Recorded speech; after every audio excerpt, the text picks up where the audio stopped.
Hello mga kapuso and mga kadonat, it's me again, Jayco, for another round of Jayco Talks. And I'm with... Ayan pala mga kadonat. Yes po, ayan. Okay. Thank you po mga kadonat. Binati tayo ni Miss Dina Bonavi. So, Sana lang binabayaran ka ng Jayco for promoting Jayco. actually nga po, na paging.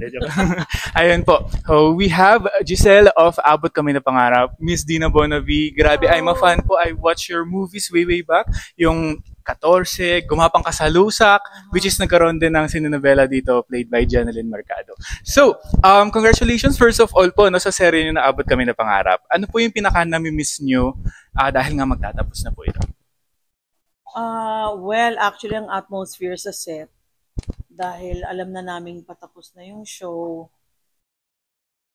medyo malungkot. Parang hindi Sepangs. pa nga kami nagla-last day pero nagsesepangs na kami. Tapos mayat maya may nagpaplano na, uy, after this naman, pwede ba every month magkita naman tayo? Yes. Yung iba naman, dalas naman ng every month, pwede bang every 2 months? Hindi, okay lang kahit na every month, kung sino lang pwede, basta every month magkita pa rin tayo. Sabi ko, sige.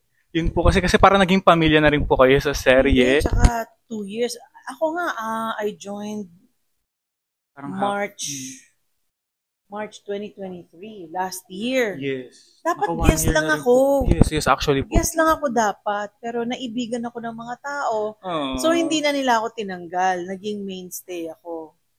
So, isipin mo, sumali ako March. Sila nag-umpisa sila September 2020. September 2022. 2 years na po. So, ako Grabe. parang 1 year and a half. Pero naka 1 year na ako. Pero mantakin mo naman, di ba? Umabot ka ng 1 year and a half. Thank you, Lord, for all the blessings. And thank you po sa inyong lahat na patuloy na sumusubaybay sa aming teleserye. Of course, you are Miss Dina Bonavi, di ba? So, in reaction po na yung serye po ninyo is, kayo na po yung may hawak ng record na longest afternoon serye ng bansa. Oh? Yes. Kami ba ang longest afternoon serye? The Half Sisters po ni na Barbie, pero kayo po yung nakasurpass ng Abot Sabi Kami. ni RY, pinakamatagal daw yun sa kanila. Kayo po, Hindi, sabi niya pinakamatagal daw yun sa kanya, yung ano yun?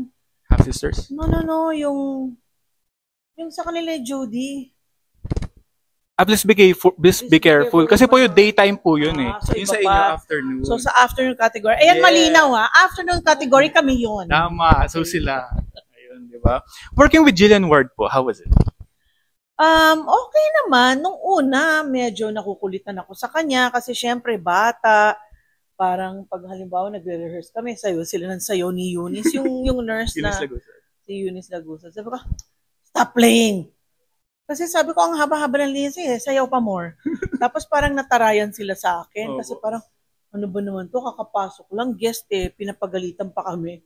Kaso hindi sila kinampihan ni Direk. Parang, trabaho. Tama. Ayun, and then eventually, naging close kami ni Jill, na ngayon nga ang tawag niya sa akin is Mama D. Yes. Kita ko nga po sa one of your TikTok videos. Speaking of TikTok, nag-trending po yung Give Me My Money po Ay, ninyo. Naiinis ako dyan. Biniktima nila ako. Yung talaga si Jill, hindi pa ako nakakaganti sa kanya. Humanda yung mga fans ni Jill. Gagantihan ko yung idol ninyo. 2 times niya na akong biniktima. Kasi nga, ewan ko, siguro yun ang lambing niya, Mama di, TikTok tayo, alam mo yun. Tapos hindi ko alam, nabibiktimahin niya pala ako. Sabi ko, paano gagawin dito, Jill? Basta gandahan mo lang, Mama di, yung the best, give me the morning. Ganun pa ako. Tapos biglang walang pumalak. Walang pumalak. Tapos tawa siya ng tawa. Tapos in-upload niya pa. Tapos ang nangyari, nagalit yung mga fans ko. Sabi nila, ba't nyo ginaganyan si Mama D? Ba't nyo ginaganyan? Ba't nyo binibigto? Pumunta pa yung fans niya sa taping. Oh my God. So parang, away to? Bakit sila pumunta dito? Hahamunin nila ako? Wala naman. Hindi ko alam. Sabi ko, kaya? Pumunta rin dito yung fans. Sige, magyera kayo dyan. Biniktima ako. Biktima nyo na rin po si Jill. Yan, ayan. Pero it gained million views po at marami Tapos, ang funny nga, sabi ng anak ko, sabi ni Oyo, Mami, ano bang pinagagawa mo sa set? Sabi ko, Len, nag-trending yung yung Give Me the Money. Sabi ko, bakit? Nakakaya ba? Wala lang. Naisip ko lang kasi 62 ka na, nagaganyan ka pa. Yung bakit naman? Sabi ko, that's just a number, di ba? Having fun has no age. Tama po, tama. At maraming naka-appreciate po nun. Oo, sabi naman ni Danny, kaya Diyos ko, alam mo naman si Mami, 62 na yan, pero ang puso niya nasa 42. Yes, talagang you look po, talaga, grabe. Kasi sabi ko nga, if you keep thinking about the number of your age, you're gonna look old. But if you think fresh thoughts, positive thoughts, happy thoughts, you Parang look yun po young. yung sinabi niyo sa Fast Talk, if I remember it right po. Oo, Grabe, no? Talagang correct. nakaka-motivate talaga. Ayan. Any dream role pa po kay Miss Dina na gusto niyo pong i-portray? GMA paging. Actually, meron akong dream role na gustong gawin. Parang, kaya lang ito, parang it spans several years. Parang, nung umpisa, parang naging rape victim siya ng 5 lalaki. And then, through the years, ayan na yung isa kong kaway, yung pogi-pogi, oh. Kaway ko ba to? Ang pogi, oh. Grabe. Sampalin natin. Hello po, ayan. Ito po, si Carlos. Yes, nakabot kamay. Ayun po yung ano na nga ba yun? rape na 5. Oo, parang ganon. And then, parang through the years, gagantihan niya yun isa-isa. Hahanapin niya. Wow. Hanggang sa pinaka-last, siguro this age na siya. Pero nagantihan niya lahat. Exciting po yun. Talagang napapanahon. Kaya lang baka nakawin yung story ko. Ayun lang, yun nyo. Baka paging GMA itag natin. Pero maganda kasi dahil sa paghihiganti niya, ang gagawin niya, mag-iiba-ibang personality din siya eh. Para mahanap niya. Kasi kunyari, yung isa doktor, yung isa piloto, yung isa politiko. So, kumbaga, papasukin niya din yung mga business na yon. Wow. So, stewardess siya. Pwede siyang movie din po, no, Miss Diba? Viva Films. Akin yan. In fairness po, manifest natin, Miss Dina. Ayan. Invite na lang po ang ating viewers to please catch Abot Kamay. Ay, nako. Masakit man sa loob ko, pero inaanyayahan ko po kayong patuloy na subaybayan ang aming teleserye, Abot Kamay ang Pangarap. Starting 2:30 ng hapon po hanggang 3:30. Araw-araw, Monday to Saturday. Malapit na po magtapos yung show. Sana nga hindi magtapos, pero abangan nyo pa rin. Kasi gagandahan po namin ang pagtatapos na may katarungan. Again, Miss Dina Bonavi. Oo nga, nakakahawa to mga to. Alam nyo kaya kami naiiyak. We were so looking forward that this show would end after Christmas pa. We were looking forward to spending Christmas together.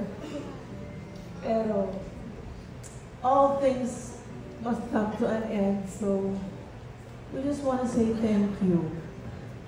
Thank you sa lahat ng nagmahal sa character ni Giselle Tanyag. Sana meron kayong napulot na aral sa character ni Giselle. Ako man, may mga napulot akong aral. Hindi naman yung sinabi ko kanina, hindi tayo pwedeng mangarap na hindi kakabit ng pangarap natin ang mga mahal natin sa buhay. Sana po patuloy kayong kumapit at huwag nyo kaming iwanan hanggang sa kahuli-hulihan na po namin show. Sana may milagro, hindi sa October 19, kundi next year pa. January, at least after Christmas. Mahirap po talagang magkahiwa-hiwalay kasi we're so close to each other in this show. Super cool sinabi ni RJ na he-invested himself in this show. Ako rin dito, napamahal na sa akin lahat ng characters sa show na to. Even Jisoo na bago, I feel like he's my brother. So I've really treated everyone so closely. Even first time na maging ka-close ko, pati yung mga director, pati yung staff. Normally, hindi ako masyadong nakikihalubilo sa staff, pero for the first time, di ba, sila Miss Joy, sila Miss Ali, parang talagang naging open din ako sa kanila, naging close kami sa kanila. And we just want to thank all of you for supporting us. To the press especially who have helped us spread news about this show. Thank you for supporting us, for writing about us. Thank you for all your comments, good and bad, because somehow, somewhere, it made us grow. Most of all, I'd like to thank our director. Ang hikaw ko. Meron namang ang hikaw ni Miss D, merong nag-tiktok nun. I'd like to thank our director, Direct L.A. Magdiros. Alam niyo si Direct L.A., marami na akong nagawang show, pero believe ako sa kanya kasi he tells you, even if I know, of course I study my script, he tells you saan ang galing yung eksenang to, saan papunta. And malakas ang radar niya kapag alam niyang nahihirapan ba siya ngayon or hindi. Magaling siya, he knows what nerve to click para makuha niya yung gusto niya. Thank you, Derek. And thank you din kay Derek April, thank you for being such a buddy to us. Thank you for being very open also. You're like really a friend to us. Thank you, Direct April. The staff and to everyone, I love you all. Iyakan na lang.